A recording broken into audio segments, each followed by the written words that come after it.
À pied d'œuvre pour permettre le dépistage obligatoire des passagers au départ de Mayotte. Pas moins de 500 tests antigéniques par jour seront déployés.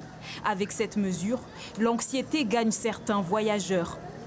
J'ai peur d'avoir du coronavirus pour être bloqué ici et c'est pas bon pour moi, il faut que je rentre au boulot.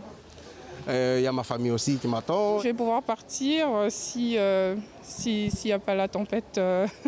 Parce qu'apparemment, il y a une tempête à La Réunion. C'est plus ça qui m'inquiète.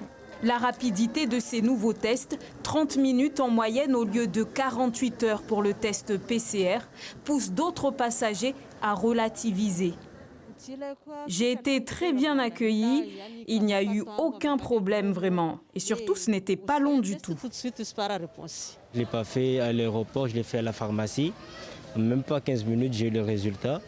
À la mi-journée, 94 voyageurs ont été testés, tous négatifs. Si les passagers au départ de Mayotte et des Comores doivent obligatoirement disposer d'un test Covid négatif, ceux en provenance de la Réunion et de la métropole pour Mayotte n'y sont pas soumis. Il y a aujourd'hui une menace sur ce variant sud-africain dans la région au sens large du terme.